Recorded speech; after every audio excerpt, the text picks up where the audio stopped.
Watching the debate last night, it became, I think, very clear that Rishi Sunak is now resigned to his fate. The fight has seemed to ebb out of him. He has promised what he's going to promise. He made a good fist of explaining, sometimes slightly patronisingly, about how it all works, but there I thought stood a man who has given all he's going to give, and absolutely none of it seems to have worked. A kind interpretation is that, given everything, this was one election too far for whoever came after Liz Truss. And Rishi Sunak is a steady technocrat, he isn't a campaigner, and that has been pretty brutally exposed. And I think he's rather given up on now trying to explain to people why he's right, or at least why he thinks he's right, because, do you know what, people aren't listening anymore. And this is an exchange that summed it up for me. There are two reasons here in this short exchange about why Sunak is on course to lead the Tories to electoral oblivion. Have a listen to it, see if you can spot them. Mortgages have become much less affordable, particularly for young people, such as my daughter. Why has your government spoilt their hopes and dreams? And how do we know you won't do it again?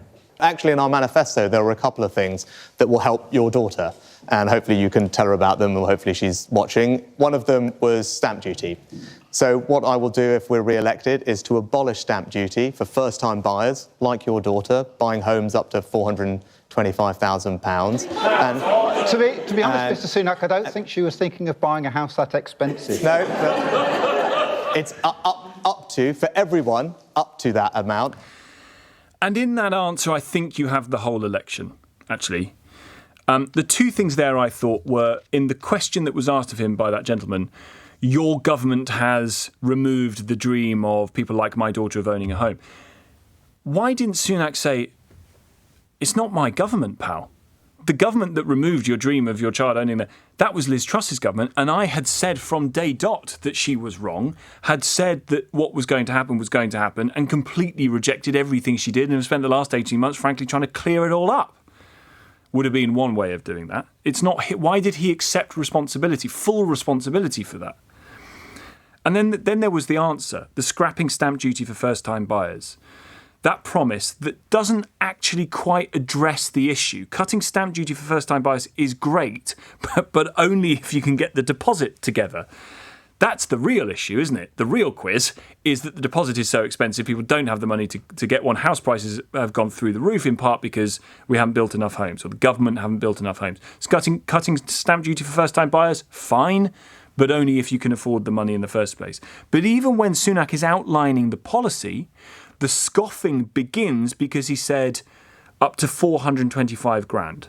And you heard what the questioner said, that chap, Ian, laughing, I don't think my daughter can afford that, Prime Minister. You're from another world. You're so rich you don't understand that a first-time buyer cannot afford £425,000. What world do you think we're living in? And you can almost hear the Prime Minister take an enormous sigh, a kind of deep, heaving, despairing sigh, and say, yeah, but I said up to £425,000.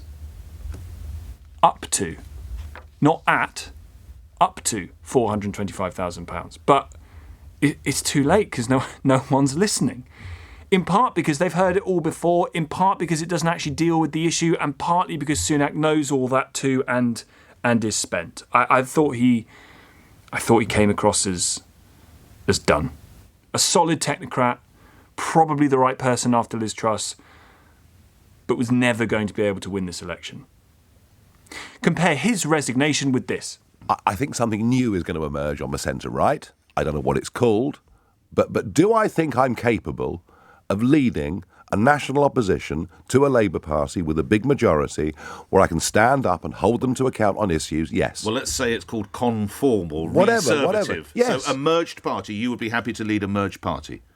Yes. Would you be happy to lead the Conservative Party? Well, not as it currently is. I mean, I wouldn't even... No. Look, if it were reworked, Mr. Farage... They may be dead. They may well be dead. This may well be the end of their journey. But if it's not, you would be prepared to consider leading the I Conservative would be Party. prepared to lead the centre-right in this country, a centre-right that stands up for small business, a centre-right that believes in borders, a centre-right that isn't scared of standing up for the British people. Nigel Farage speaking to my colleague Nick Ferrari here on LBC this morning, saying Well, it could be me that comes next to lead the centre-right, whatever that looks like after the general election. Nigel Farage, as you know, has been going around saying the result of the election is a foregone conclusion, has been since it was called. The real question is, who is the opposition? In what form does that opposition take? Is that a Nigel Farage centre-right? Is that a centre-right that would be anything different to the Tories? Is it a centre-right that would hold your attention and your interest? What is it a centre-right that could offer you? Presumably, in the first instance, permanent protest at whatever it was Labour in power was doing. Is it inevitable? I said this a few weeks ago. This is what I thought ultimately was Nigel Farage's aim. Is it inevitable, either because of ideology or because of electoral maths, or both, that the Conservatives would eventually be eaten by the brainchild it created and unleashed? We'll call it the thing, okay?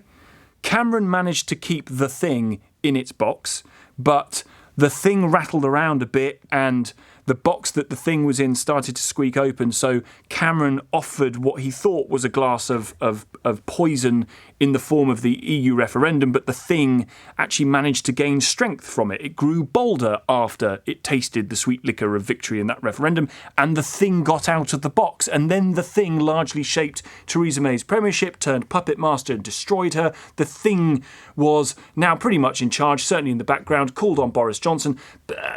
Boris Johnson wasn't quite right. He did silly things like increase immigration and behave like a numpty, and the thing got worried. The thing went for Liz Truss. Truss got burned. But the thing is now in full control and will certainly be once Rishi Sunak is apparently, maybe, buried by the electorate. The thing has now come front and centre.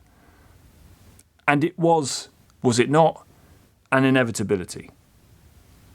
Is the thing, a centre-right led by Nigel Farage, electable in Britain in 2029? Electable by whom and electable by saying what?